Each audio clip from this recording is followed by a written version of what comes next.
Hi everyone. So in our last video, we have seen about request body with that pydantic model, bees model thing, and then in this video we'll see about the some string validation which FastAPI provides, and we can also add some additional information about our parameters. So let's get started, right? So let's go into my VS Code. So this is the sample code which I have. Uh, so when we define some parameters, let's say this is a queue. So this queue is currently is a optional field, right? As you can see. So suppose we want to define it as a required, then we need to remove this none, right? So I'll just remove this none and also this, and that's how you can define queue as a required parameter. Okay. So that is the thing, and now let's go ahead, and we can also define some additional information.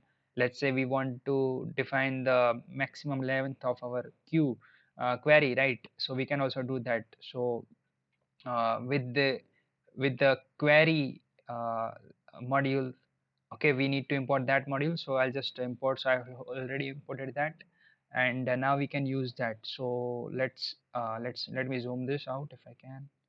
Yeah. So now uh, let me close that, and then what we'll do, we have already imported query, so now I'll just use that here. So I'll just define it as a optional field as of now. None is equal to none. Okay. Okay, so now this is optional. Okay, so we can also define this default value with this query as well. So let's say something like this, uh, query, and then default is equal to none. Okay, so this is same as that none part. So that's how you can define the default value of this we need to add one this bracket. So now this thing is same as that none which we have written earlier. Okay, so this is how you can define the default value with this query.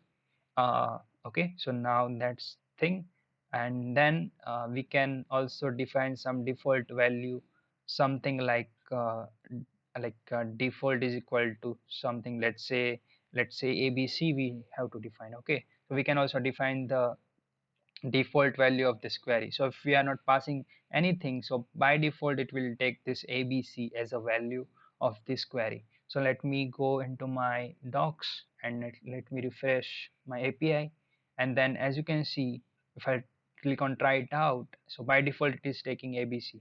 Okay, so if I'm suppose I'm not passing anything, so this is let's say, so as you can see, it is taking Q as a ABC by default. So that is how you can assign default value with this query. Okay, and yes, we can also assign some maximum length of the means that a query. So let's say I'll just say something like this. uh, so let's define this value as a none as of now, and then what we'll do with that none, we'll just say something like this, comma, and then let's say max length is equal to 50. So let's refresh our API. Okay, so if I will click on this try it out, and if I'll do something like 51, then let's execute this. So currently we are getting 51, right? So let's see what is happening. Yeah, so maximum length we have defined it as a 51. So this is something like length of string, right? So it will be something like if we define 51 characters, then it will give us the error, right? So let's say suppose we are just assigning max length is equal to 5, and let me refresh this. So now let me try it out, and then let's say we are defining p, and let's click on execute. Then as you can see, it is giving the error that value must be no longer than 5 characters. So that was the thing, right? That this is the length of the string which is exceeding the 5, which is the max length. So that's how you can define the max length of the query. And now let's go ahead Okay, so now we can also add more validation like mean length, so minimum length of the query, and also we can add some regular expression, okay, to the query with this re guess parameter. Okay, so that's how you can also add the regular expression with your query. So suppose you want to add only some specific specific string in that query, then you can also add this regular expression. Okay, and you can also define some default value of the query. So let's say I'm just defining default, as I mentioned, that ABC part, right? So that is the same thing which we can do with this, and we can also uh, define it as a required with something like this. So let's say uh, I want to make this query as a required. So the another way is to use ellipsis. So we can also do something like default is equal to three dots. Okay, so that's how our fast API will know that this is the required field. Okay, so let me go into this docs and let's refresh. So as you can see here, you got required, right? So if you don't want to define none here, then by default we can also add this three dots and it will be required field. Okay, so that's how you can use ellipsis to make it required. Okay, so this is the another thing, uh, that how you can define the field as a required. Okay, so uh, we can also use the inbuilt required field of means required thing of Pydantic model. So now we can just import required, and then let's import that, and then we can also use that required here. Instead of using that three dots, we can just use required here. So this is the same thing which we have done. So that field will get we must need to pass that field because it is declared as a required. So this is the thing, you need to know, right? So now we can also pass multiple parameters, means multiple values to the specific one query parameter. Okay, so we can also use list.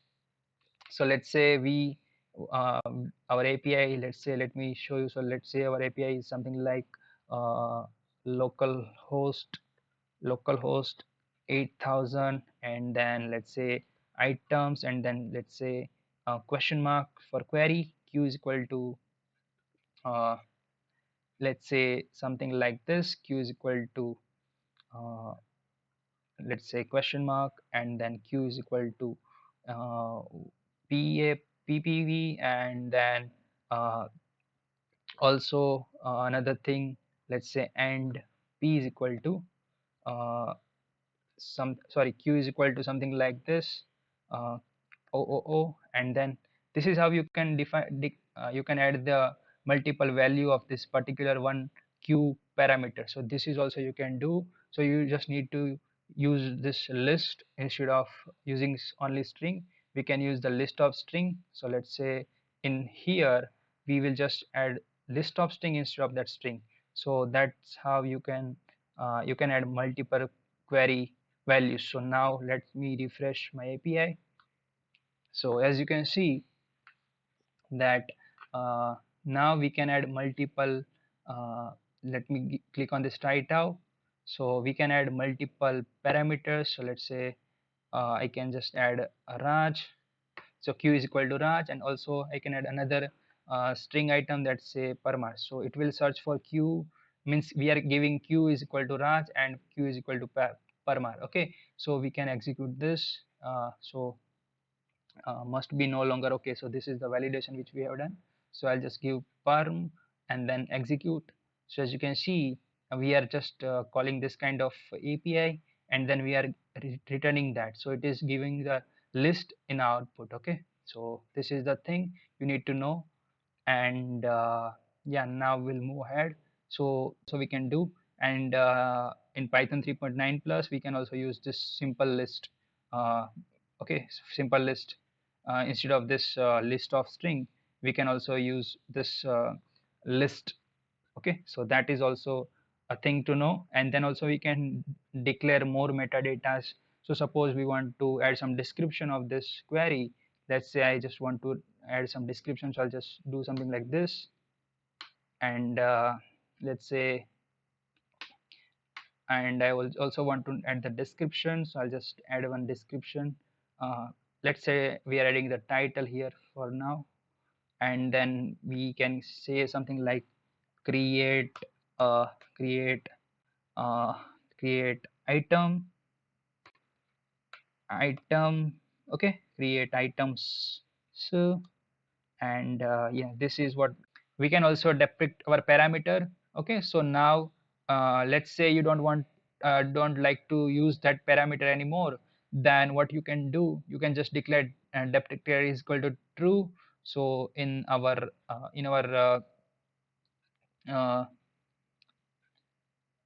that values, you can just say something like this. Means we are getting the depicted here. So this is how you can use this depicted.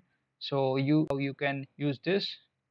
Okay, so I think, yeah, and also one thing is you can also remove that. So remove that from the documentation. So let's say we will do something like include underscore in schema will define this is equal to false. So let's say we don't want to define this in a schema anymore, then we'll say include in schema is equal to false. Okay, so now we'll just refresh our, so see we have this kind of thing right now. And then if I'll refresh this, then as you can see, all the like our parameters got not got unvisible, means it is we are not able to see that it documentation as well. So this is how you can use this include in schema variable, and you can define that is as a false. Okay, so that's how you can use this decrypted and include in schema.